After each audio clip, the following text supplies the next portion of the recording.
Jesus Christ, that hurt. I'm still got a headache over that.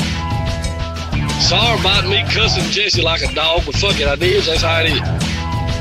Tommy Tuberville got ran out of Auburn because of his wife. His wife was sleeping around with some of the players and just being a complete whore around town. You fucking punk-ass bitch! The Pac-12 will have 5 or 6 teams in the top 25. Dude, whatever you're smoking, buy a ton of it.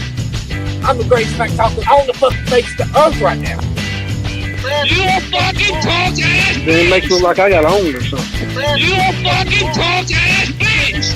You fucking punk-ass bitch! I just can't believe y'all put a statue of this guy already at your campus. I'm like Charlie Daniels. I bury my goddamn money in mason jars, motherfucker. And welcome back to another edition of Smacking Off. I'm your host, Shannon Madden. I'm joined with my wonderful co-host and producer, Mr. Doug Phillips. Doug, how are you this evening? Great. How was your Christmas? It was pretty damn good. I had a great Christmas. Spent time with family, ate entirely too much. Sweet Lenny did filet mignon. For Christmas? Oh, yeah, for the Christmas dinner. Wow. Oh, man, he did it up, too. It was probably one of the finest steaks I've ever had in my whole life. I've thought about doing prime rib before, but you got to drive all the way to Hoover to get prime rib around here. Yeah, to get some good meat. Yeah. You can't get prime rib out of the Piggly Wiggly. No. I don't even know what it is. I don't. The Piggly Wiggly, I do chicken. That's pretty much about it. I asked a guy if they had prime rib there one time when I was younger and a lot more. This segment is sponsored by Piggly Wiggly. No. Asked him about prime rib, and he said it's right over there. And I went over there where he was pointing, and it was just a rack of ribs. Yeah, but well, I mean, he got the rib part right, exactly. which is the most important part, I guess. Right. Maybe not necessarily in prime rib, but you know. Okay. We're now actually getting past all the bullshit bowl games, and right out of the gate, man, UAB Blazers. What happened? Got their ass destroyed by Ohio.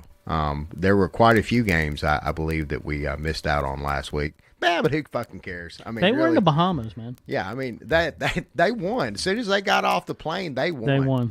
They won getting a bowl game. They won getting 9 wins. When you think about what UAB went through, now look, and again, there will be some naysayers. They played guaranteed the most easiest schedule in 1A football, but at the same time, UAB didn't exist 2 years ago. Right. They were had the legs completely cut out from under them. Nobody expected. I think the over/under was like 3 or 4 games that most people were calling that UAB would win this year. And they won nine games in the regular season, the first time in the history of their program. You know, I didn't pay attention. Did they play a full Conference USA schedule? I would believe so. So they were like eligible, but they were given the absolute just pretty much cream puff. Now, to be fair, they did also have Florida on their schedule. So I mean, they played Florida better than they played Ohio. They did. Ohio was definitely there to make whatever statement they wanted to make about their program, and they damn sure did. Yep. And I got to give it to them because UAB had. It's really strange. We were looking before this one of the bowls that we're going to discuss that UAB had some defensive stats better than a lot of the teams that we're going to talk about in the big boy bowls tonight. Right.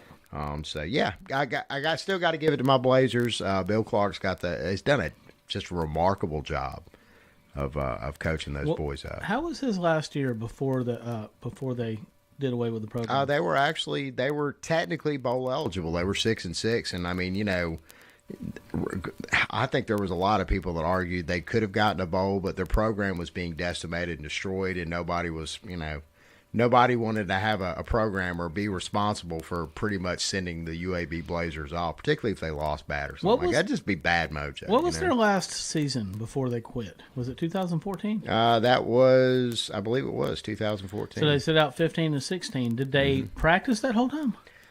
Basically, they dismantled the program and then rebuilt it back up. They actually still had some players that were still technically eligible that had gotten scholarships from that year, the year that Bill Clark was there.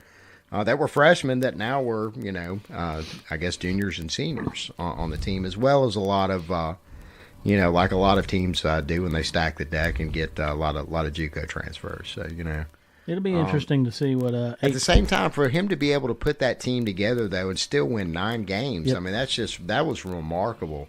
No matter how crappy their schedule was. Now, in about 2 years from now, when we start seeing his players and his program develop and this, that, and the other, we can see what Bill Clark really is about. But I said this all along before the season started that Bill Clark was a winner everywhere he's gone. This is his first big boy, head coaching gig. I would like to look at their schedule compared to maybe Florida Atlantic. Because Florida Atlantic played a lot of the same teams that UAB did. I know UAB has one of the worst schedules in the country, they said, but I'm sure Florida Atlantic did too. That is the biggest prick on the internet right now. Lane Kiffin is just, anytime he pops up on Twitter, and I hate to say it, it's gold. It's comedy gold. Yep. Apparently he got a big, giant, huge, massive contract, which that's kind of puzzling. Contracts are only, it's about what it takes to get out of it, because all contracts are breakable. Mm-hmm. I would say they probably gave him a contract because they want him to be able to go into a living room and convince players he's going to be there for 4 years. Yeah. He's not going to be there for 4 years. No. There's, in fact, I'm kind of astounded that he's there for an additional year because I don't know. People are scared to pull the trigger with that. I don't know why. I mean, when you look at the way that other coaches have exited, Lane Kiffin really just didn't deliver at a time that the pressure was on to deliver at every program that he's been at. He really hasn't been a bad coach. He recruited great at Tennessee, recruited great at USC. I think he would have been a safer hire than Jeremy Pruitt. Oh, absolutely. Not that Pruitt. Pruitt could end. Pruitt's untested. He could end up being great, but with Kiffin, you knew what you were getting. He's coached at Tennessee. He's coached at USC. He started his career. God gracious, he's been to the NFL. Oakland. What else do you want? Head coach at Oakland. He wasn't implicated with screwing a female member of the university staff. He hasn't been implicated in any kind of crime or wasn't drunk on the sideline like Sarkisian. Kids, didn't get in a DUI, hasn't had domestic violence or this, that, and the other. I mean, really, you think about it, all of the baggage that's. But in this day and age, in 2017, considering who our president is, considering the very loud and boisterous nature of what's going on in the NFL with NFL players, and just in a lot of different areas and scenarios, I mean, that's just where we're at right now. We're kind of in the post, South Park era of, just running your mouth. Before we get into these bowls, I'd like to touch on something. Have you heard about the XFL? You heard about Vince McMahon? I've heard whispers and rumors of it. Yeah. What do you think about that? Because when I hear that, the first time, because if I'm not mistaken, isn't McMahon a big patriot? Doesn't he do all kind of stuff for the troops, and doesn't he ride that patriot wave kind of deal? Yeah. Put me down for he's trying to capitalize off the anti-NFL thing. Of course he is. Duh. It's not going to work. I mean, NFL is still the NFL. And again, and it will always be the NFL. Right. I mean, the NFL has a long and storied tradition that is interwoven with the fabric of American existence. You may find Donald Trump in the background somewhere on this too. What is it, Mom, Apple Pie, and used to be baseball. But, you may find Donald Trump hidden in this somewhere. Because him and McMahon are friends. Of course. Oh, easily. And Linda McMahon, Vince McMahon's wife, and not only that, council. but Trump hates the NFL, and this is not anything to do with the shit that's gone down this year, or people people kneeling during the. Is that what it's? Yeah. The people that don't want to participate are kneeling. It's got nothing to do with any of this shit. It goes back to the USFL. Trump actually tried to strong arm the NFL into giving him a franchise. He basically bought a USFL team, said, "We will fold the league if you give me a franchise," and they told him, "Fuck you." That's the story anyway. That's not proven, but there's a lot of people that collaborate that. Yeah. And he's hated the NFL, and this could have Trump. Trump's written on this somewhere. I mean, again, though, and you brought up the USFL, I think that's probably the expected shelf life for something like this. Smacking Off invites you to join us on the podcast. If you have an opinion on an upcoming game, some commentary on your conference, or want to roll with one of your fellow smackers on air, hit us up. You can message us at the Smacking Off or X's and O's Facebook pages, email me at maddenshannon@toothfairy.com, or call us on the Smack Line, 304-508-BAIT. And as always, fuck your team. I mean, USFL, they were 4 years, 3-4 years in existence? They probably could have gone longer. Actually, Trump is the one that pushed them over the cliff. Mm-hmm. Have you ever watched a 30 for 30 on that? Not really. Again, we used to have the USFL team, the Stallions here. It was actually doing well. It was a spring league, and it was doing well. But Trump comes in as an owner, gets into the little committee of the top owners, and basically strong arms and says, we need to fuck this spring league thing. We need to go head to head with NFL. And so they actually set that all up, but they started losing TV contracts. And then all of a sudden the money dried up. Yeah. I think he did that when the NFL told him to fuck off. So it would be interesting if what you're proposing is true with, Trump as his position as the president of the United States, who's pretty much kind of the guy in charge of all the government. Right. One of those branches of government, I might add, is the FCC. So next thing you know, if we have another situation where sponsors don't want to get on board or this, that, and the other, sponsors have been jumping ship, and sponsors have been... You talking about from the NFL? Yes. Got shaky as far as their relationship with the NFL currently. What's the viewership? Now. Isn't viewership way down too? Yeah, apparently it is. Again, I think it's going to take a little bit longer for all of the numbers, particularly after this season's over with, for there to finally be some concrete evidence, because there's a lot of supposition right now. A lot of... Again, the ratings, used to you'd have to wait a week or so to get the Nielsen ratings around. The ratings are instantaneous now. I mean, we can see how many hits and views and clicks and so on and so forth, and the engagement apparently is enough that a lot of people that are associated with the industry of the NFL football, merchandising and whatnot, they're all concerned. And, I don't know if it's much ado about nothing. I mean, it could also be a testament to the actual quality of the product that the NFL is delivering right now, which I think has been relatively consistent. Yeah. I don't know. That's one of those things we'll just have to wait and see. Bowls. We'll start off with the military bowl. That's our armed forces. Virginia versus Navy. That's going to be at the Jack Stevens Field, Annapolis, Maryland. I got to go with the military on this. I do. Navy's been playing some pretty good ball. They have won in places that were mildly unexpected throughout the season. Played Notre Dame right down to the freaking wire. Yeah. Virginia, I don't have the record down here. They have to be barely bowl eligible because at one time they had a losing record, and that was toward the end of the. They may be 6-6. I'm not sure. Yeah. I would pull it up if I cared. Navy's going to win. It's more with these damn names now. The Camping World Bowl. I mean, that's the guy that is he the guy that said if you voted for Trump, don't shop here? I have no idea. That happened. That actually happened. I didn't know this guy was a thing. And I didn't know Camping World was a thing. No matter how you feel about politics, if you think that if you're running camping supply place and you think most of your the people buying from you are not Trump supporters, you've miscalculated. Yeah. Trump's a popular guy, these guys. He definitely is going to be in that genre. Yeah. But we've got now, actually, the matchup is really good, though. We have number 19, Oklahoma State, the Big 12, versus number 22, Virginia Tech. I like Okie State. They're going to score a lot of points. You're pulling for the Big 12 on this one. I'm not pulling for them. I'd love to see Virginia Tech win. I just don't think they will. Yeah, and I have to go with you on this one too. I mean, they're probably a good game. I mean, it's going to be like Okie State 58, Virginia Tech 54. Yeah, we're not really a massive amount of defense between these two teams. I think Tech actually has a good defense. Tech's definitely better in that regard, but again, Oki's still going to score. Oki's, just throwing bomb after bomb after bomb. So definitely. But if it goes south for them, it could go south in a big way. I mean, I've seen it happen with teams like this.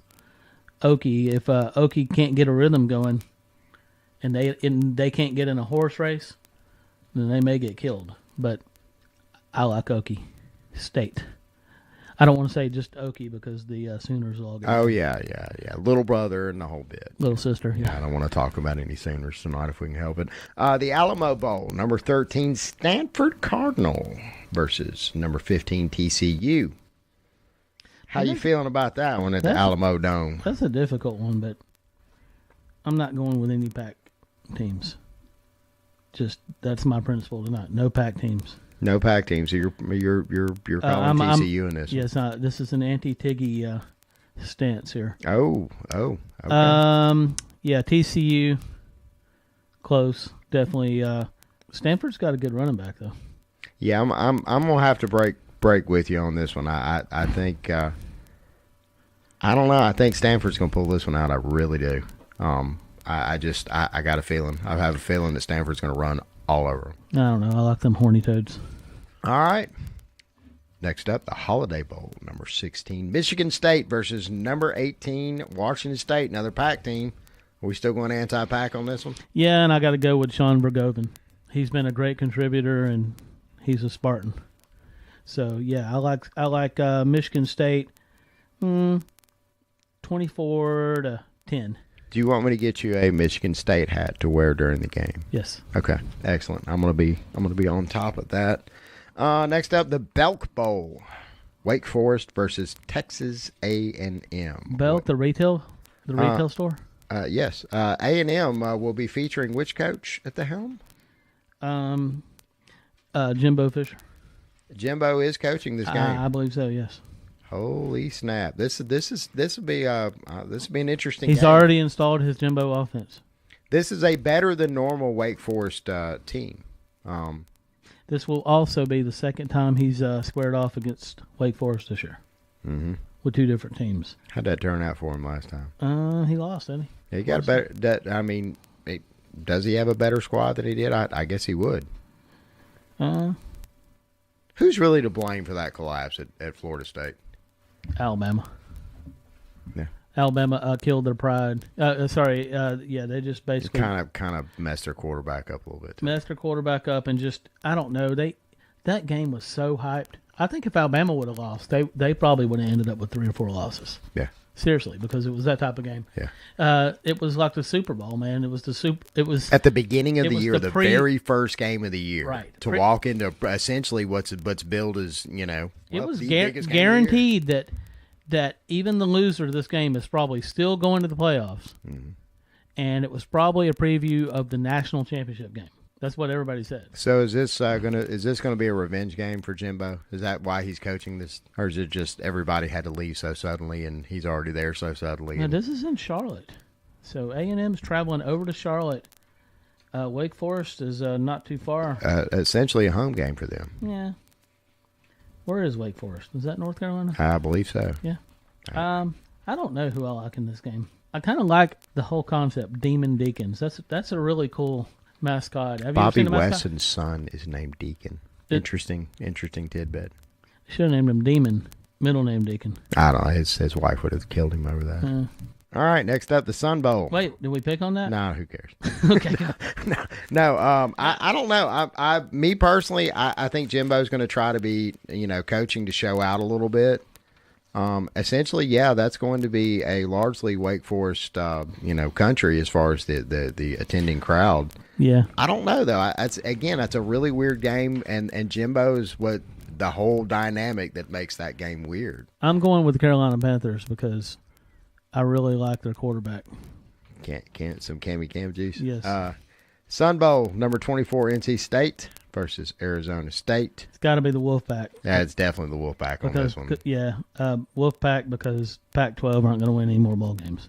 Utah was their only bowl win. Arizona Bowl, Utah State versus New Mexico State. God, why are we blowing up over here? I need to turn all that down. That's the Arizona Stadium, Tucson, Arizona, December 29th.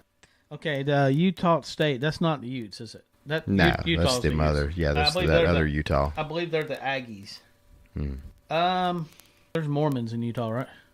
Yeah, there's like a bunch of them. Okay, let's go with New Mexico. That's where all I'm going with New Mexico State. Okay. That's the Lobos, I believe. You got something against Mormons or something? No. Not a BYU fan? No, but I really like wolves, and Lobo is a wolf, I'm pretty sure. Okay, fair enough. So, I mean, this doesn't have to be like a scientific process, I think. Wait, New Mexico State may be the Aggies. If that's the case, it's the Aggies versus the Aggies. Utah State is also the Aggies. I'll be damned. Why don't you just call it the Aggie Bowl? The Aggie Bowl. I like that. What is the Aggie? The term is for agriculture, I think. Like Texas A&M are the Aggies, and they're an agriculture school. I mean, Auburn's not the Aggies, but they should be. They're a tiger. Now, I mean, how many tigers live in South Alabama? A lot of people don't realize, but Auburn used to be not referred to. Their official name was Alabama Polytechnic University. Yeah. There's still a guy that calls Feinbaum. I actually used to have a Alabama Polytechnic Institute shirt years ago. Really? Many years ago. Yeah. Somebody used to call Feinbaum and refer to him as that. He was an old guy. And at first I thought he was just trying to be disrespectful, but I really think that he actually remembered when they were calling him. Yeah. That was like he was a wee lad. Yeah. The Cotton Bowl Classic. Cotton Bowl features number 8 USC versus number 5 Ohio State. What a matchup of also-rans, just with such lofty, massive goal. What are we playing over there? I'm writing a MIDI song right now. I like that. I'm gonna have to break with my Pac thing, and I'm gonna have to go with USC.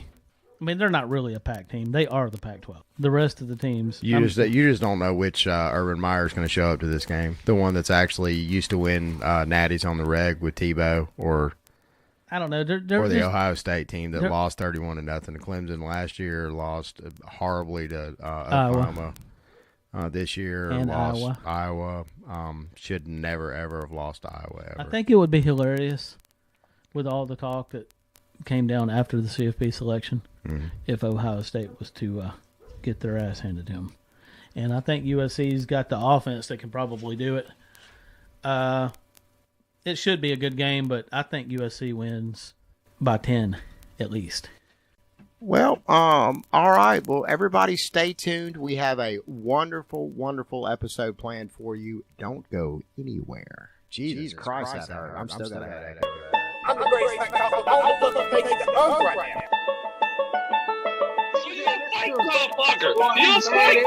No, wait. Okay, all right, fellas, time out. Come on, give me a second here. Fellas, pause. Just give me a second, man. Pause. Paul, give me a second. Let me, Paul.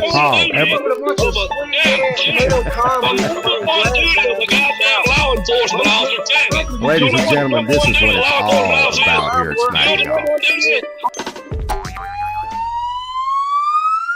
And we're back on Smacking Off. We are joined with our dear friend Robert Author. No, that's not. Yeah, Bob. When you get done, you need to get on the podcast chat because it's been some funny shit going on there.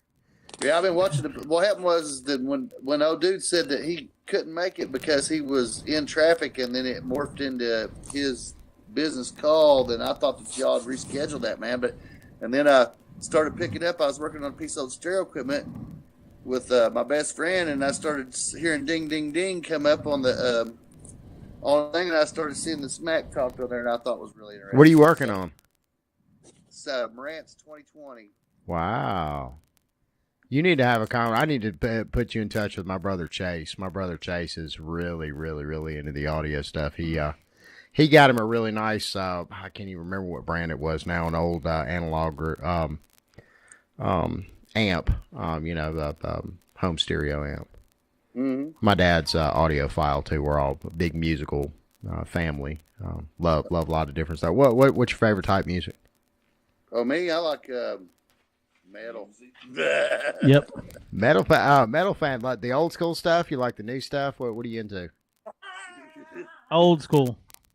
Yeah, definitely old school. I mean, Iron Maiden, good, Ronnie James Dio.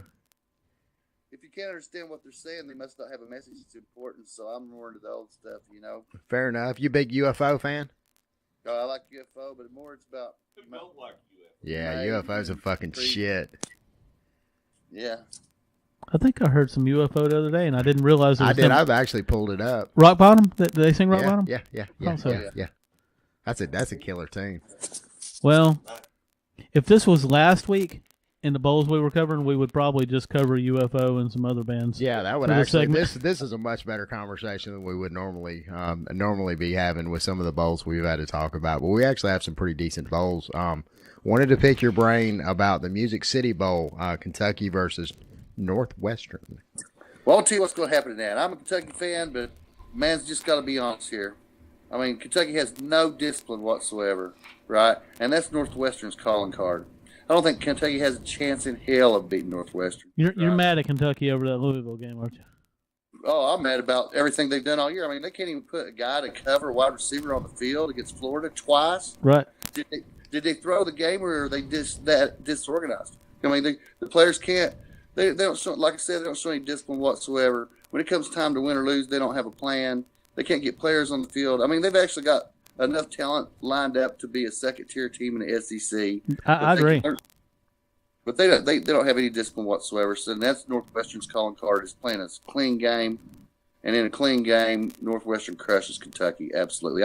I'm thinking it's going to be like Northwestern's not an offensive powerhouse, but I see Kentucky being behind big and surging at the end, but losing like 41-28. Wow. Okay. And again, you know, we got to point out the fact that game is in Nashville, which is essentially almost a home game for Kentucky, But as far as travel goes. Right? There's a problem with that. Kentucky's playing Louisville, and the Louisville game ends at the same time that the Kentucky game, the football game starts. So Kentucky will be playing Louisville in basketball. Idiotic scheduling on a Friday.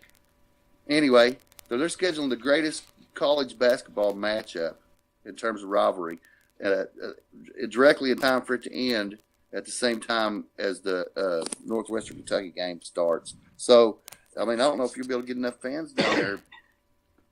Well, yeah, I mean, that's definitely going to be a huge division between Kentucky fans because, you know, Kentucky is primarily a basketball school. You know, I will say that, though, their football team has been very surprising this year. And I don't know. I'm kind of with you on this one. I really am. You know, it really just depends on which Kentucky decides to show up to this game. Yeah, they're not disciplined. They got the players. They proved they can win against sometimes even better programs, but they're not. When it comes time to win or lose against Florida, for example, like I mentioned, they just total sideline disorganization. It was so bad, I wonder if they threw the game. I mean, I don't know if y'all remember back to when Arian Foster was at Tennessee. Yeah, at that time, Kentucky had not beat Tennessee in over 20 years. Mm-hmm. And they, on the very last drive, what looked like to be the last drive of the game for Tennessee, Tennessee's behind at this point, right? So Abdullah, who I can't believe the NFL team drafted him, but he's still in the NFL. The safety is number one. So Abdullah stops the play in the backfield on third down, which would took it to like 4th and 20. Fourth and 11. I don't remember exactly, but they'd have had to punt or go for it in unfavorable position. So Abdullah takes his helmet off and prances around like an idiot, right? Next thing you know, it's automatic first down, 15-yard penalty. On the very next play, Arian Foster runs it right up the middle, and he runs right by Abdullah within arm's reach. And Abdullah stands there literally with his hands on his hips. And Marion Foster takes it to the house to win the game. Now, I'm almost sure that game was thrown, right? And I can't believe anybody drafted Abdullah. But this is the kind of stuff that's went on with all year long with Kentucky. We should have been 9-3, no doubt about it. And when it comes time to win or lose, when it really mattered, a player done something absolutely silly, didn't make any sense whatsoever, or there was coaching that was so pathetic that they couldn't even get guys lined up on the right players. I mean, this is high school stuff, guys. Definitely should have beaten Florida, no doubt about that. agree. Tennessee was a weird game. I think Kentucky won the game, but Tennessee actually outplayed Kentucky in that game, did they not? In my opinion, they did. Yeah, but Kentucky, which is rare. Now in the 90s and early 2000s, Kentucky never caught a break ever. Right. And they caught several games that break that were drive extenders and so forth. But that's one of the few games, if you watched them a little bit, that's one of the few games where Kentucky actually showed a little bit of discipline. Or was it that Bruce or was it the coach of Tennessee? I can't even remember his name now. I'm finding him so useless. Anyway, they yeah, well, it depends on which coach you're talking about. You talking about which year? This year. Oh, Butch. Yeah, Lyle. Yeah, yeah. Oh, anyway, Lyle. I forgot he was already. Brick by brick. Yeah. So anyway, was it that Kentucky was more disciplined than Tennessee, or was it Tennessee was so badly coached? Right. I mean, but Kentucky actually caught a few breaks in that game and they won it. But against Ole Miss, Kentucky frittered that game away as well. Mm-hmm. And they frittered the game away against Mississippi State. Against Mississippi State, arm tackling does not win football games, guys. Well, speaking of Mississippi State, and you also brought up Louisville earlier, the basketball team, but the Tax Slayer Bowl, Louisville versus number 23 Mississippi State. How do you feel about that one? It's Jacksonville, Florida. Yeah. Well, I mean, when they were up, there, I believe Mississippi State will win that game. They can run the football and they can control the clock, right? And I don't believe LeVar Jackson can throw the football too. Yes, and they can throw it well. When once they've established they can run play action whenever they want, and people come up and put 8 men in the box. I think that Mississippi State's going to shock some people and win that game. I don't even know what the line is. I didn't put the lines down on these games. We were paying attention to the betting lines earlier in the year, but we've kind of lost touch with that. Yeah, we would have lost our ass this year. We're still getting. I actually have that right here. Hold on, let's see. See if you can get to it before I can. I actually have the line on there. I should have had that up already. And it I heard that. I've got a paper here. I just didn't put it down. They've got Louisville by 6.5, but I don't really believe that. I believe Louisville, Lamar Jackson, he can run out of trouble. He can pass it fairly well, and people are going to be open because he's so explosive. I mean, the guy's fantastic, but Mississippi State can run the football. They got a good offensive line. They got a reasonable defense, and like the gentleman said a while ago, they got a quarterback that can get it done. If they can control the clock, they would. I think they beat Louisville. Smacking Off invites you to join us on the podcast. If you have an opinion on an upcoming game, some commentary on your conference, or want to roll with one of your fellow smackers on air, hit us up. You can message us at the Smacking Off or X's and O's Facebook pages, email me at maddenshannon@toothfairy.com, or call us on the Smack Line, 304-508-BAIT. And as always, fuck your team. Here's an interesting one. Down at the Liberty Bowl, you got Iowa State, who beat 2 top 5 teams back-to-back this year, TCU and Oklahoma. Yeah. And they're going up against number 20 Memphis. And Memphis is a good team. Memphis has a good offense. They actually played UCF. Yeah, UCF off their feet in the championship game. I guess it was at the American Athletics Conference. AAC. Yeah. Their only losses this year are to UCF. It's the only team that's beat Memphis. Yeah. One where they got their ass handed to them. Who is right now currently number 12 in the nation. Right, and in the conference title game, it went down to the wire. I believe it was a touchdown game. Yeah. Now, what do you think about UCF? I mean, do you think that they got screwed? Do you think they should be in a bigger bowl? No. I think they're as high up as they should be. I don't think they'll beat Auburn either. Definitely overachievers. They've had a hell of a run this year. And again, if they beat Auburn, then yeah, that definitely sets a narrative that maybe they could have actually, it would be interesting. But I really just don't see them with the 4 teams that we have. Any of the 4 teams that we have currently in the CFP playoffs, I don't see UCF going toe to toe with any of those. Auburn's teams. Not going to get in a horse race with them. It's not going to happen like that. Auburn's going to shut them down. They'll probably score. And you can make a case that they could be ranked higher, but UCF. What's their best win? UCF. Memphis. Yeah. I mean, really, if you want to get down to it. I mean, if you look at it, Boise State ruined it for that. And that loss, Memphis losing that game the way that they did, actually, kept them in the top 20. Was that a Pabst Blue Ribbon? Yes, it was. PBR. Wow, that's nothing but the finest on Smacking Off. That's right. By the way, this segment is brought to you by PBR. Did you ever hear the old? I don't know if it's an actual true story or not, but there was. And I used to hear this story many years ago that there was apparently a guy that had said something about to his wife or something. He was going to go to the store and he'd sell his soul for a Pabst Blue Ribbon beer. And on the way to I think I heard this at church or something one time. But I've heard a lot of old timers tell the same story like it was something that actually really happened. Have you ever heard that story?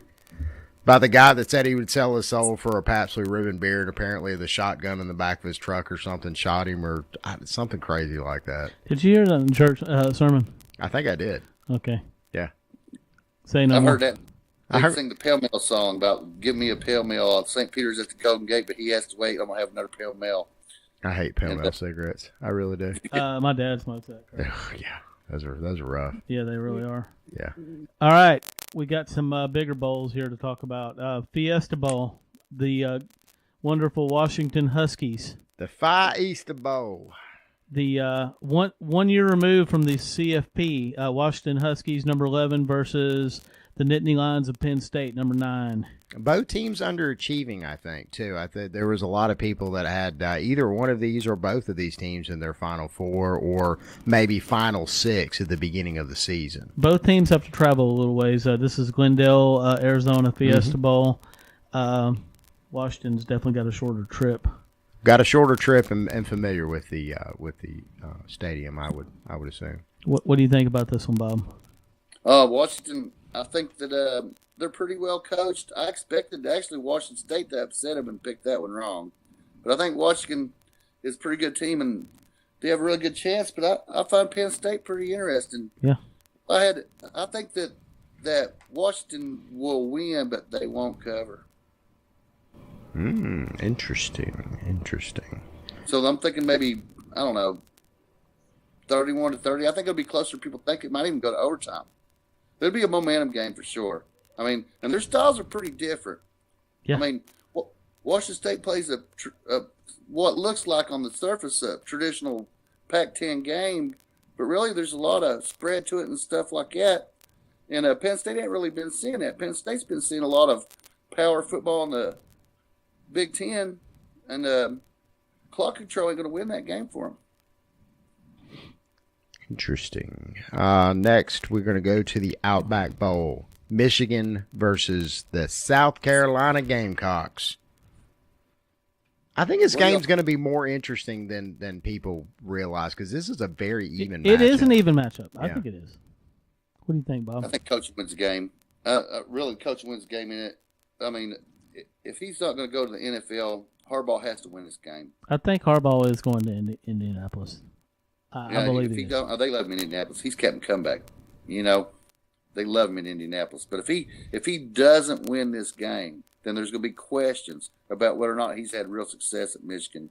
I think he's a real prideful guy. He's going to have Michigan up for this game. And again, you bring up a great point because he hasn't had for the money that he's earning and the expectations that were heaped upon him when he got to Michigan.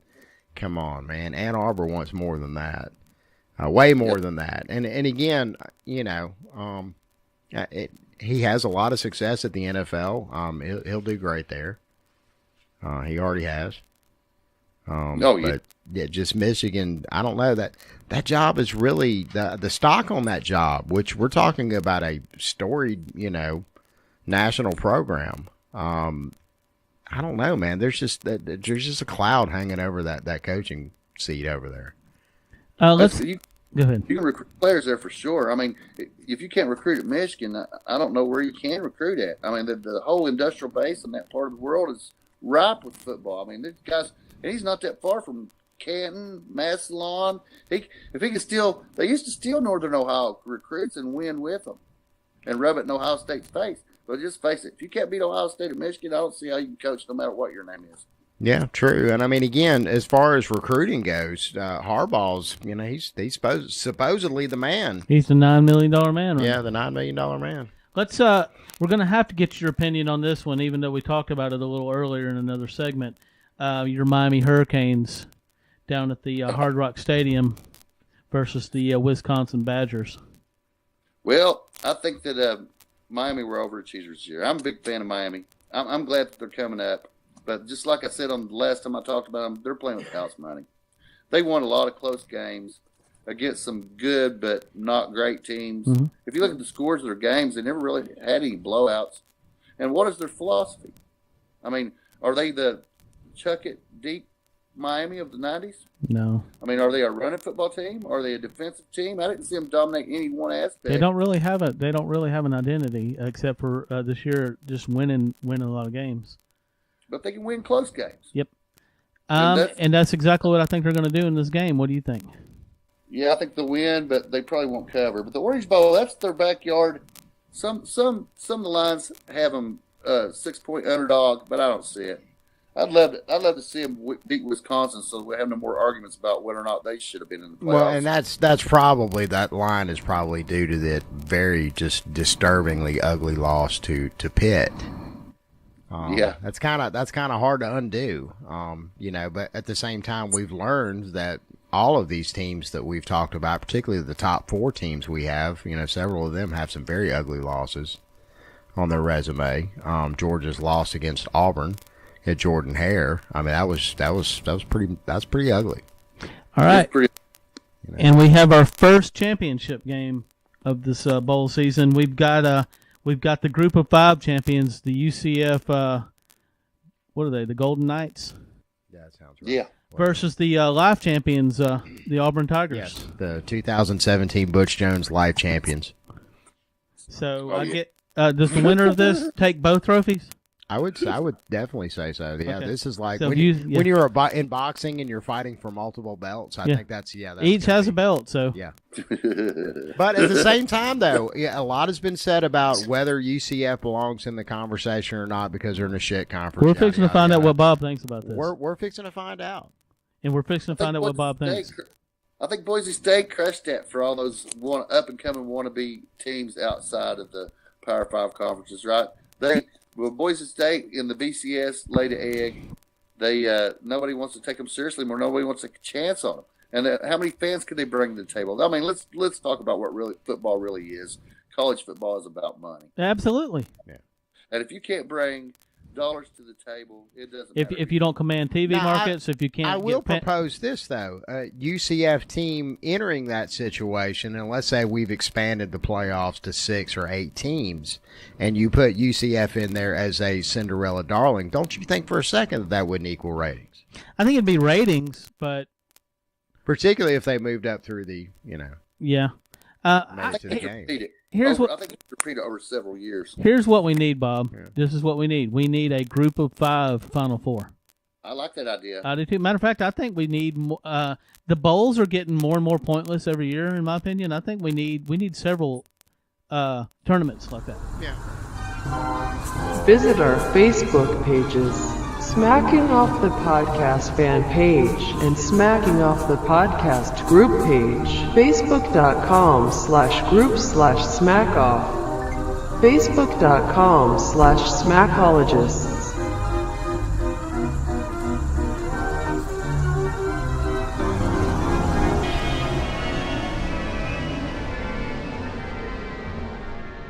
You got your CFP. You could have a Group of 5. Your Life The only Championship problem tournament. is you can't include too many teams in the tournament because you're talking about playing multiple games, and then issues raised about these are young people and injuries and so on and so forth. You'd have to have them home and home kind of. You'd have to have seeded. The top seed would play number 4 or whatever, and it would be at the top seed's stadium. Yeah. Like that. So what you would do in that scenario is you would take the teams outside the Power 5 conference and they would the number 1 and 4 team overall would get a number 1 and 2 team overall would get a bye, and then on the week of their non-bye they would have to play the non-Power 5 teams in the playoff scenario that you described. The winners of those games. What do you think about this This Peach Bowl, Auburn and UCF. Oh, I think Auburn's going to win the game. I think Auburn has everything it takes, but Central Florida, I watched actually a couple of their games. I mean, they don't believe that the game's over. I'll tell you that straight up. They'll play their ass off. You can bet your ass on it. Yeah, and Auburn can't relax and think they're going to go in here and crush these guys. Auburn has to play SEC caliber. If Auburn don't show up and they come and they go through the motions, then UCF will definitely put an ass. And on paper, Auburn should have a much more deeper, a much more talented team as far as just absolute raw talent goes. We're talking about the SEC versus the AAC. Come on, man. All right, moving along, we got the Citrus Bowl. That's in Camping World Stadium, Orlando, Florida. Camping World. Yes. Number 14, Notre Dame Fighting Irish versus the LSU Fighting Tigers. I like LSU. Throughout my life, I've always watched them. I love it when they show them in HD. You see the big eye in the middle of the field, but something they've missed for a long time is the offense. They shocked me here a while back and won a couple games I thought they shouldn't. But I really believe we're going to get out coached in this game. And I hate Notre Dame with a passion. But you got to pick them. But I got to pick them. Yeah. I just got to do it. I mean, just like I was talking about a while ago, what is LSU's offensive philosophy? Can anybody tell me what it is?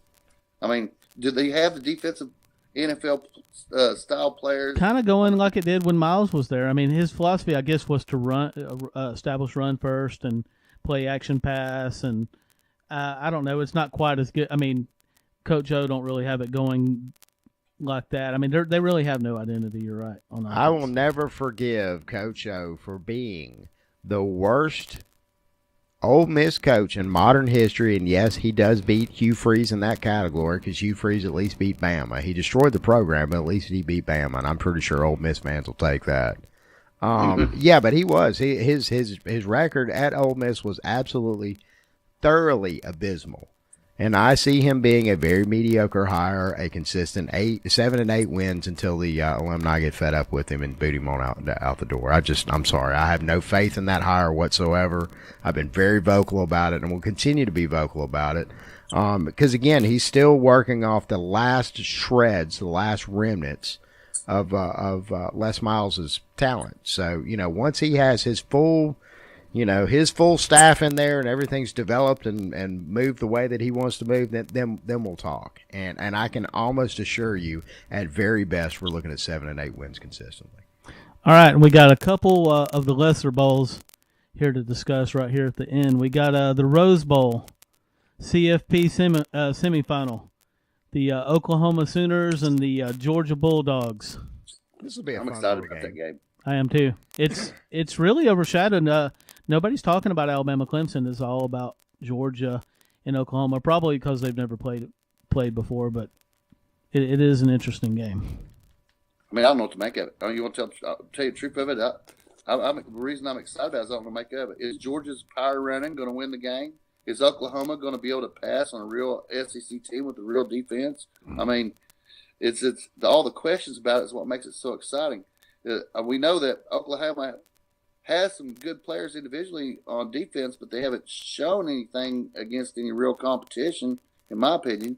Ohio State, I guess. They did early on with Ohio State. Their defense shocked me in that game, and I haven't seen that defense return. Maybe brief flashes of it here and there, but for the most part, I don't know. It just seems like their defense completely depleted any kind of great advantage that they were going to have over any team for the remainder of the season in that one game. I mean, they just dumped it all out on the floor and gave that game all they had, and it just didn't seem like they had much left. Mm-hmm. There's a lot of parallels between the Oklahoma-Ohio State game and the Oklahoma-Georgia game. And one of them is if you've got a quarterback that come in truly high but never really accomplished anything and is not a great passer, right? So you have to – if they shut the quarterback down at Georgia – and make it totally about the running game, they can bring Herschel Walker back and win that game, And that's what Georgia has to do. Perhaps. I mean, again, Oklahoma is not that strong against the run. And there's that stat has been tossed around quite a bit, but at the same time, stats are completely meaningless. There's going to be a lot of emotion and a lot of heart in this game. That and Oklahoma they've compiled their stats playing against What do they call that conference now? Big 12. Whatever. Yeah. Sorry. Whatever they call it. A Big 12 competition, and I got your Big 12 right here. yeah. All right, and there's one more. Sugar Bowl, CFP semifinal, Clemson and Alabama. What do you think, Bob? Oh man, I'll tell you what. People aren't talking about how important this game is. This goes beyond just what happens that game in terms of the score. This goes on to who is dominant in college football. Absolutely. Right. If Clemson wins this game and they go on to win the national championship, you got to say that Clemson has a dynasty right now. Right. I mean, and you're And talking about maybe possible talk of the ACC being better than the SEC and stuff. Of course, I'm an SEC guy, Right. but there's going to be conversations beyond just the winner and losing of this game. Right. It could swing the whole pendulum in terms of recruiting to the ACC. I mean, Alabama almost has to win this game, and nobody's talking about that. Now, Nick Saban, he ain't scared, man. No, Right. he's good when he's good when he's got time like this to prepare for one team. How do you see this one going, Bob? I think that it's going to be a pit bull struggle in the trenches, and I think it's going to be close. I think that the quarterback at Clemson, if it comes down on his shoulders, he's going to make the mistake that loses the game. I got Alabama 28-27. Interesting. So it's going to be a great game. Really, both games, Oklahoma, Georgia, and Alabama, Clemson. This is really the most even 4-team field that I've seen since this has started. But anyway, Bob, we're going to have to we got one more segment to do. But this was Bob, great. we really appreciate it, man. And as always, hope to have you back on. I appreciate it. I'm sorry I missed on you guys earlier when I heard that Sean wasn't going to make it. That's fine. Yeah. Sean had business to attend to. He's a very important man. All righty. Thank you much. Take if care, you've been man. butthurt by the Alabama Crimson Tide, call me, Attorney Bobby Shinora. I will fight for you. Alabama butthurt me so bad I couldn't even go to work. I needed a check. Bobby Shinora told me to check these championships. Do you want a big check for your butthurt too? Alabama butthurt me so bad I burned down my meth lab. I needed some money. Bobby Shinora got me this LSU credit card. It's got less miles and no points. I'm Attorney Bobby Shinora, and I will fight for you. I talked so much trash before the game, I can't even log on to Facebook anymore. Bobby Shinora got me this big glass of shut the boom! So if you've been butthurt by the Alabama Crimson Tide, call me, Attorney Bobby Shinora. Join my list of satisfied clients that have gotten what they deserve. Do you want a big check for your butthurt too? Call me, Attorney Bobby Shinora. I will fight for you. Call Bobby, 800-BUTT-HURT.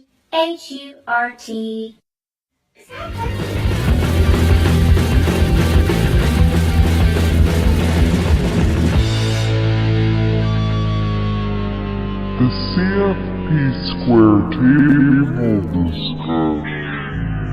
I know you can see me, but can you hear me? Well, Yeah, we can hear you. we can't see I you can. at the moment. We got the thing open. We're trying to get LE. Don't include the mouse. Nice run by Alex Barnes there. Anybody else watching the Cactus Bowl? No, no, we're not actually. We're podcasting.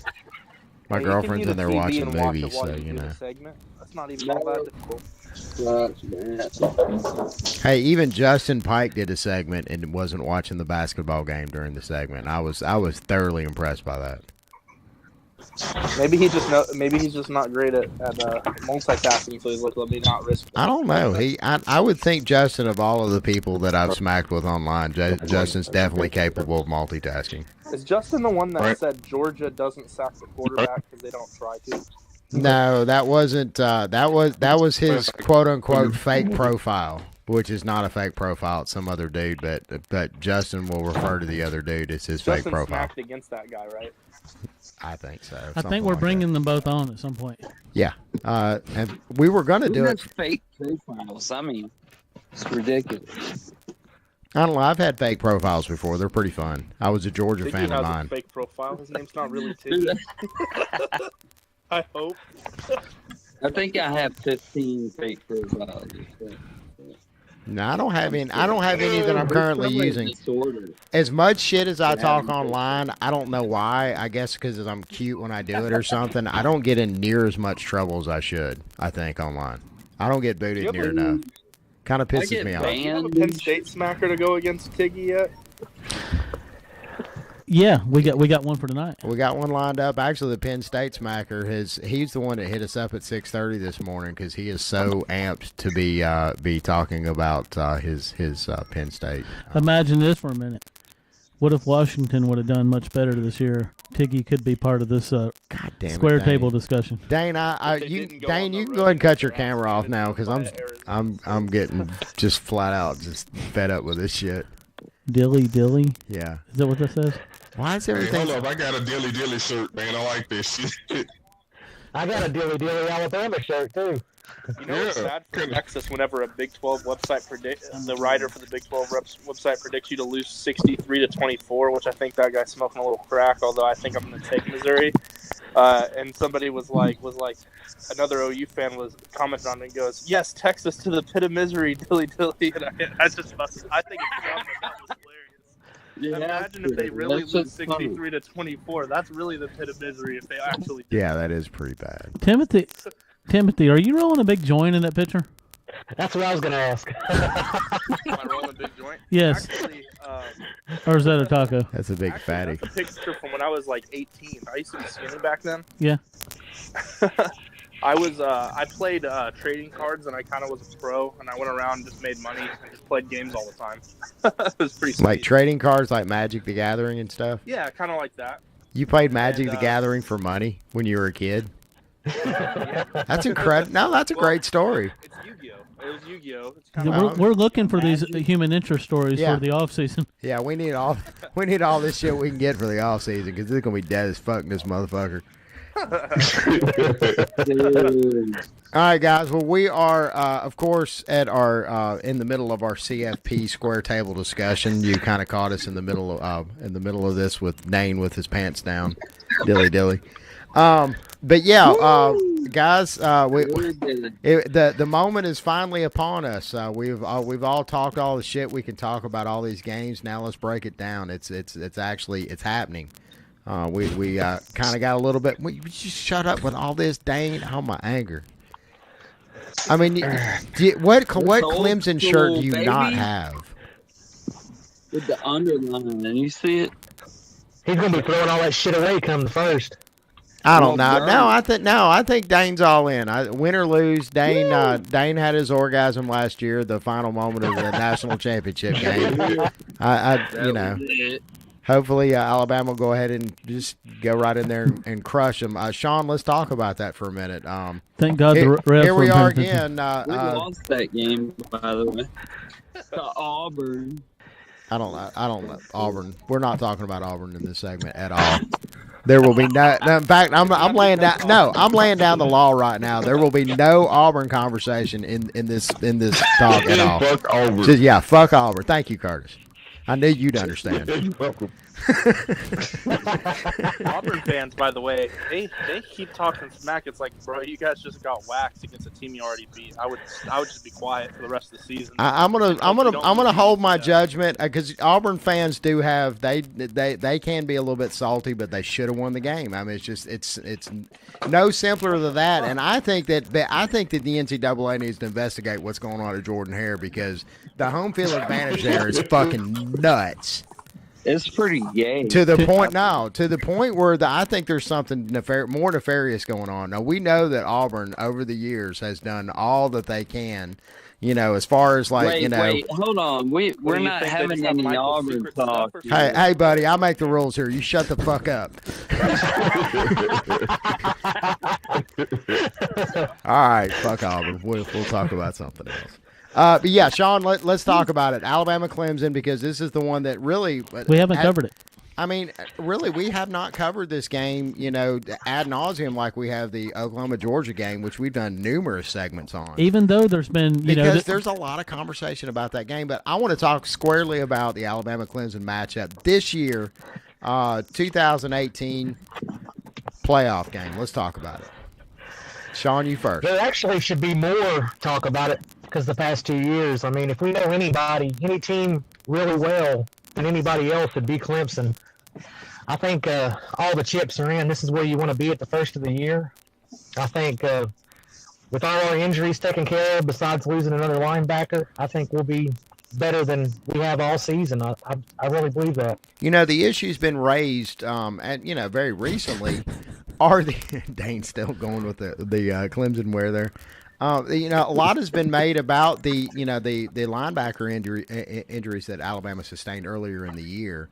And now that we have, second string linebackers that have gotten some extremely valuable playing time against some very, very tough opponents coming down this far in the stretch, do you think that having those guys healed up is going to make that much of a difference? Probably not. I mean, like you said, the second string, third string that stepped in, they've stepped up a lot. And I think that they progressed and they learned quite a bit as the season went along. Wouldn't you agree? Oh yeah, a lot of them's been in there since the first game of the season. I mean, if anything, they've learned from being behind those guys for years. I mean, besides the freshmen, sophomores. But look at Dane smiling there. Look at that. Dane is just in heaven. He One is of the just. big things about that, I think, more than anything, maybe we don't know how healthy those linebackers will be or how rusty they'll be, but at least it adds bodies and depth. Yep. Clemson's you're correct. like 90 plays against Bama in the last 2 years. Well, they don't have Deshaun Watson at quarterback this year either, so I think that's. They don't, but you'd have to think they'd try to make a game plan around it. Oh, of course they will, and I'm sure that I'm sure after the way that the national championship game last year turned out, I'm sure that there's going to be a lot of preparation on Alabama's side of the ball for absolutely. to anticipate that. Yeah. I think this game comes down to number 2. For real. It'll either be Jalen Hurts or Kelly Bryant. One way or the other. Yeah. I think you have 2 elite defenses. They're going to wreak havoc, though. Well, let me ask you a question, Dane. Stop on third down. Since you said that, Dane, which team do you think is going to be more dependent on quarterback play to win this game, Clemson or Alabama?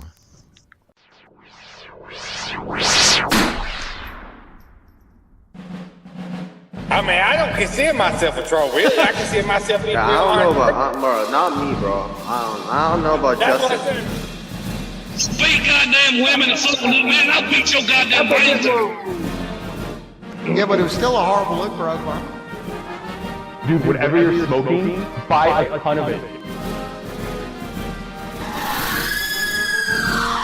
Don't forget to subscribe to our YouTube channel. He knows the answer. He doesn't want to say the answer. No, I would say Clemson, but I think you're underestimating Clemson's running game if you go that route, because a lot of our passing plays are actually running plays. Like, we do a lot of jet sweeps and whatnot. I know Alabama likes to spread the field laterally, but they do it with running backs. And Clemson's really good at stopping the run, so I mean, good luck with that. Okay, I'll say one of the things y'all guys keep forgetting is Alabama's offensive line. Will they be able to hold up? They've been kind of iffy in some of the games this season. You're right. You're absolutely right. They give up sacks. They allow pressure. If Clemson can stop the run, the game is over. Jalen Hurts cannot beat Clemson with his arm. It will not happen.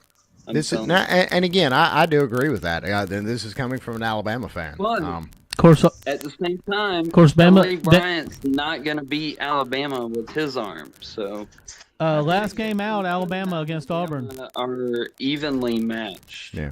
Calvin Ridley is the X factor for both teams' passing attacks, though, in my opinion, because he's just a fucking beast. Yeah. Bama got over 200 yards against Auburn. They did. running. Well, he can make plays They that need to shouldn't happen. feed And that they didn't even ball. run. They didn't even run. They didn't dedicate themselves to the run either. No. And they've been using him a lot more here lately than they ever have. I mean, he's even stepped in Wildcat and threw the ball, you know? Well, you gotta Anything put the goes ball with in the your best Clemson player's game. hand. Yeah. What about the chip on number 9's shoulders after being knocked out of the game? I mean, you could honestly, you could make an argument that if he doesn't get knocked out of the national title game last year, Alabama wins that game. Why? I mean, the way the game was going before he got knocked out, I mean, Bama was up, 14-0 and controlling the line of scrimmage? It was also the 24-14 at one time. Okay, he had most of his yards and like a very small number of carries, and then the majority of the carries, he was limited to like 22 yards. I mean, against Washington, he did the same thing. I mean, he had against Washington, Alabama offense didn't do anything against them except for 2 big bow runs. I mean, if you stop him 20 times but don't stop him twice, that's a big deal. Well, I mean, you got to think also, the past 2 national championship games, we've had players step up that hadn't stepped up all year in the whole season leading up to that.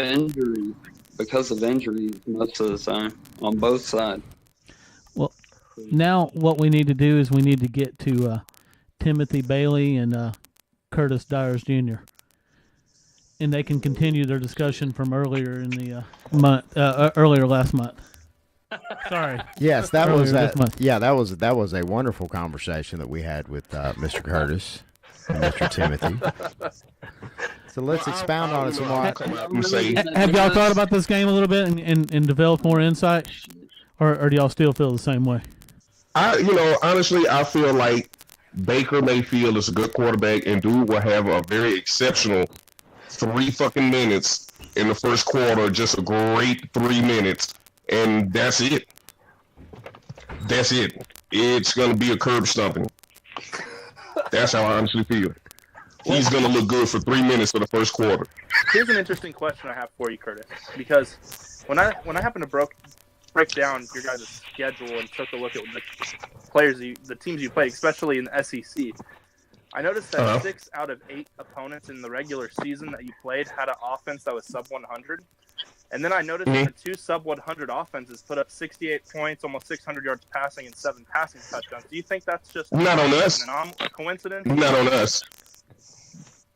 Not on us. I was just wondering. If that was a coincidence, or if maybe the argument you guys make about the Big 12 having bad defenses is why teams have good offenses. If maybe, just maybe, when you have no quarterback play, no offensive lines, like most of the teams in the SEC, if that actually matters too. Are you serious? I mean, we talk. I mean, when you comparing stats and points and stuff like that, let's talk about Baylor. I mean, Baylor, really. What was them? Or let's go with UTEP, man. Hey, now, wait a minute, Curtis. They won that Baylor game. I know, but I'm saying these are the opponents that they're playing. Yeah. I mean, while he's throwing up the schedule. Out of Ohio we played State. Baylor, UTEP, and Kansas. They did. They beat down Ohio State. They did. Worse than Tennessee. I know. I mean, that's what I'm saying. Though. Everybody know that they lost to Ohio State, but let's go to somewhere else. I mean, y'all look at like a major win was what? Texas fucking Tech? It was 6-6 for the fucking season. It's pretty good. I mean, they have the same record as the team that beat you by 500,000 earlier in the year.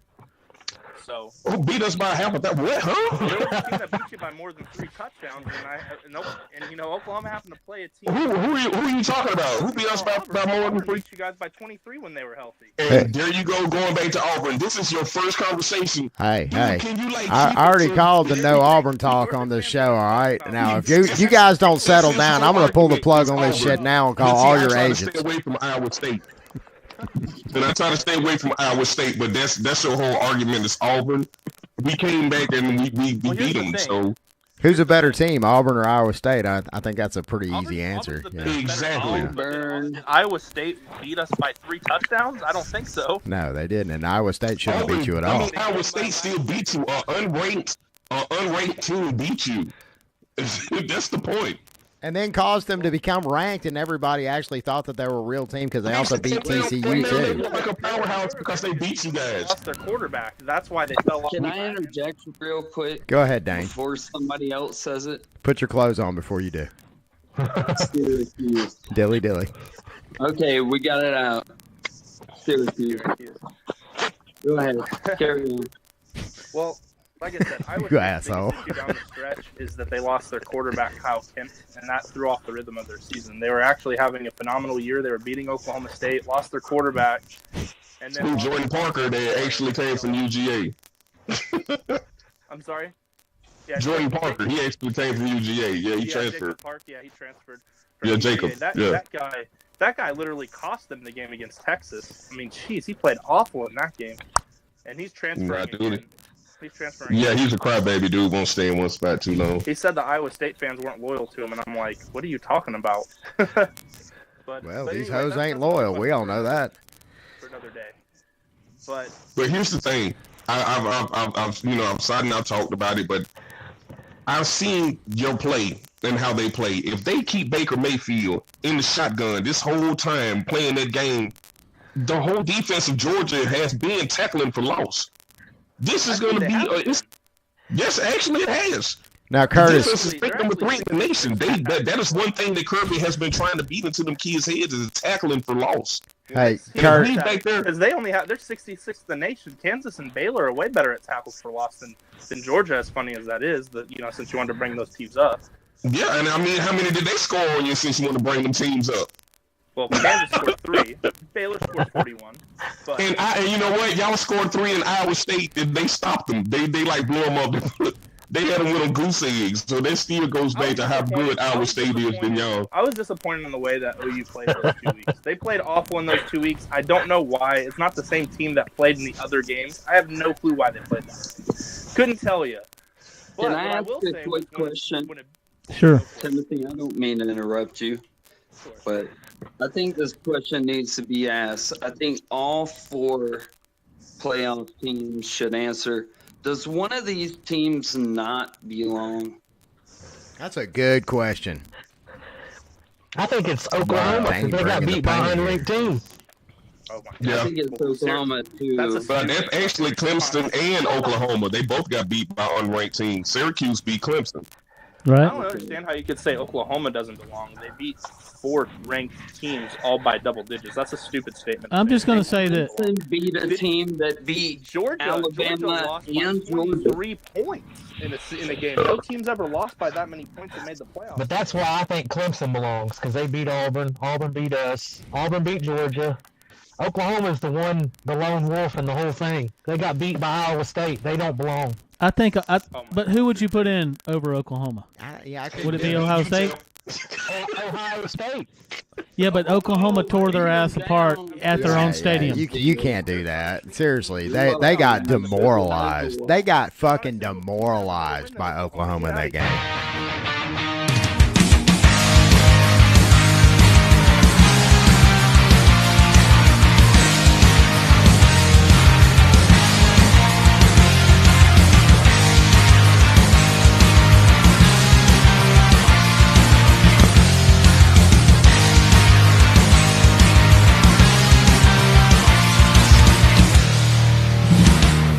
Such a dumb statement. I'm just going to say this, and this is my opinion. I think each team does belong, and I think it's the most evenly matched 4-team field that I've seen so far. I really honestly believe that. I'd have put UCF in over OU, to be honest. I would have put UCF over them too. Dane's just starting shit now. I'm not even starting shit. Oklahoma. Wow. Oklahoma deserved it. Okay, Timothy, let Timothy go. Yeah. Oklahoma played 9 bowl-eligible teams and beat Ohio State in the shoe, but they're the team that doesn't belong, yet they have the best resume of all the teams. I don't understand how you could even make that. And the Heisman Trophy winner, Would too. you say that when UCF beats Auburn in the bowl game? Were you going to say that then? I said that would be funny. I don't think it'll happen. No, I don't either. I think Auburn should take care of business, like them or not. I don't think it'd be funny, but that would just prove they belong to I just don't think. Yeah. I'm sorry? Timothy, we're going to have to get you a louder mic one of these days. I think it gets easier to figure out that all these teams belong when you start trying to replace one of them. When you say, okay, who goes in? And UCF, that's cute. UCF is cute. It's a cute idea, but UCF don't belong. No, they really don't. I mean, you're talking about two apples and apples. UCF didn't play a Power 5 team to stop with UCF. We're not even talking about that. But again, though, hey, now I will say this: if UCF comes out and they handle Auburn, then we'll have to throw this whole conversation out the window and give Dame some credit. All right, so put your shirt back on.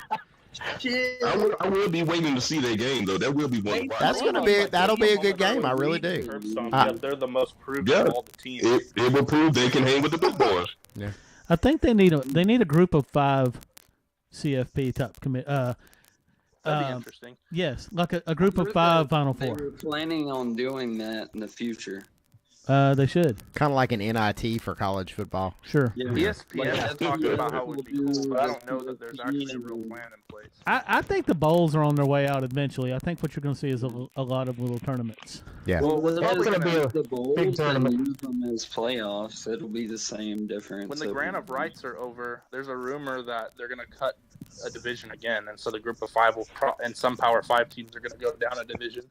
Group of 5 teams and Vanderbilt and Oregon State. Yeah. Somebody was telling me the way conferences will be formed in the future, they'll be like the SEC brought to you by Netflix or. Oh yeah. I believe that. Trust me, we'll find a way around that shit. Well, the sponsors. Ain't nobody keeping Oklahoma brought to you by Pampers. They've actually discussed this is not even a joke. Depends. They've actually discussed doing that with the NFL teams, detaching the cities from their names and just going with sponsorships and let them move around and play. They're doing that in the NBA already. So it'd be the Walmart Falcons. Yeah. Walmart Falcons, right? They'll play in Atlanta some. They'll play in Birmingham some. Yeah. Shit. The Burger King Dolphins. Yeah, I like that. That's a good idea. Play in Valdosta Yeah. every now and then. The Target Yankees. Yeah. So what do the Alabama guys think about Georgia and Oklahoma? Who do you guys think's going to win? I think Oklahoma's going to get ran over.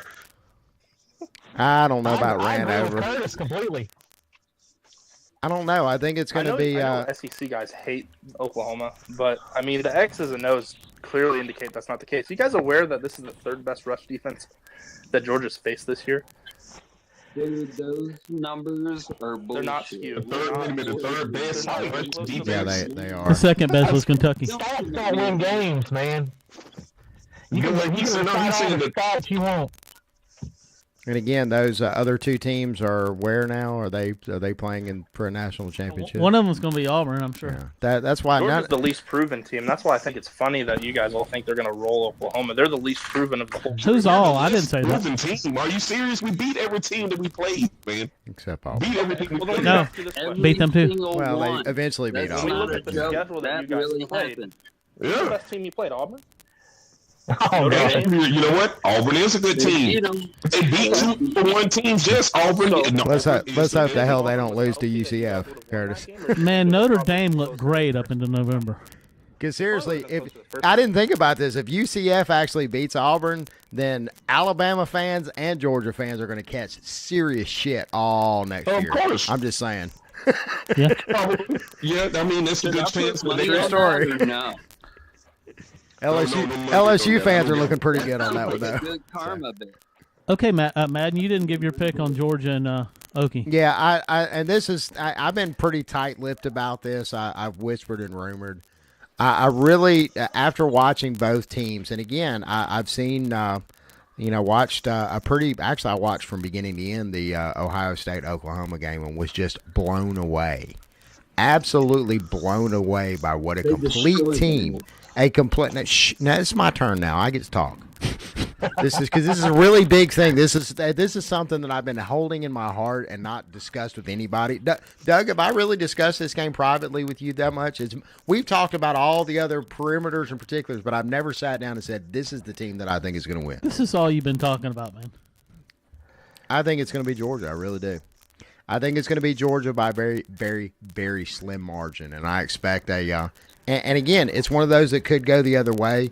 You have a massive defense or massive offense running up against a massive defense, and I mean on both sides of the ball with everything that I've seen this season, I think that Georgia's going to slightly edge them out. And the reason I say that is there's one thing that I absolutely love and despise about Baker Mayfield all in the same breath, and that's his cockiness. And I really think if there's and our coach talked extensively about it, and the media blew it the fuck up about the rat poison. And that kid's got a lot of it. And holding that Heisman Trophy, we know what happens when a team has a Heisman Trophy winner going into a bowl game, no matter how great it is. It's typically a negative. Typically a negative. And Baker's one of those guys that's grabbing his nuts and planting flags and this, that, and the other. You know, and again, that's why it's kind of made it a little easier for Georgia fans to really kind of throw the hate behind it, because Baker has been no fucks given. Now, having said that, Baker Mayfield is going to be an amazing NFL quarterback for a long time. That I agree I think he's going to break some records. He's just that kind of special. He really is. Dane's shaking his head no. Why, Dane? Why do you think that's because he not doesn't the case? like him? He don't watch the NFL.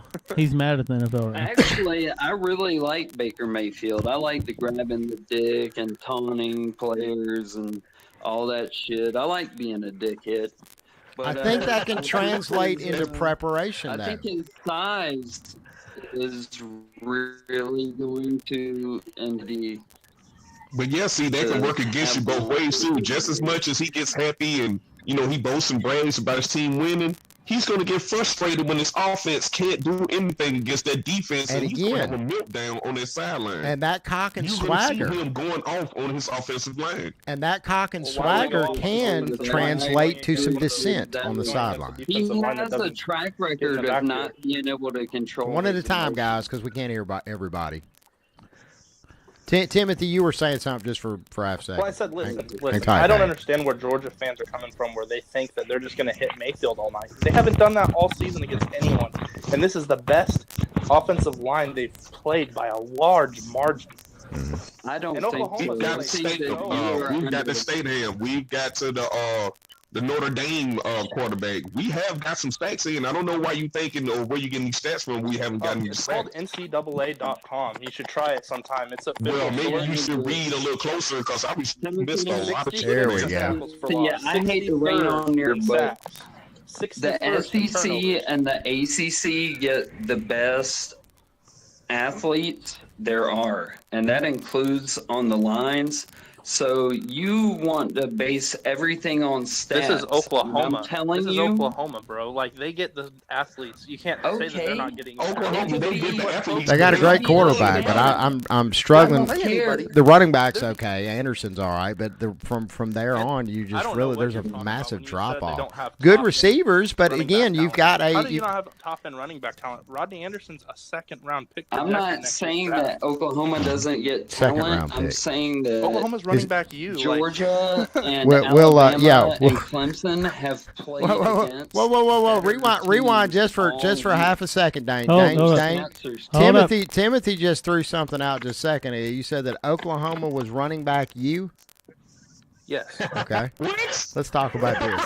Oh this my God, he is Dane, just settle down, Dane. This is going to be funny. Just bear with me. Goddamn response. That's crazy. Oklahoma's had great running backs over a long course They of have. time. I mean, there have been some great running backs come out of Oklahoma. They're not even anywhere near Georgia and Alabama. Nobody is. Nobody is. And Clemson's has some good running backs, but we're not anywhere near them motherfuckers in running backs. Are you kidding me? Are you kidding me? Oklahoma, Get out of here, Oklahoma dude. consistently turns out great running backs. They have 3 that are going to play in the NFL. They just put 2 in the NFL. They just put 2 in the NFL. What do you not How play many though? wide receivers are in the NFL from Clemson right now? There's tons. You guys are probably the wide receiver you have right now. You guys put every wide receiver Probably? in the NFL, feels like. Yeah. You are. I mean, the reason why I said probably is because I was thinking Miami in my head. Those guys are kind of really now. But you got to be fair. Miami put so many receivers in the NFL too, although recently some of their guys haven't worked out. So That I was just being fair. I mean, look at what Miami's done at wide receiver. They've done a lot. Tennessee's put a ton of wide receivers in the league too. That's it. That's it. This conversation's over. Somebody brought Tennessee up. Doug, kill this motherfucker right now. Thank you very much, guys. We really appreciate you. But yeah, whatever. Just fucking end it right now. Bye.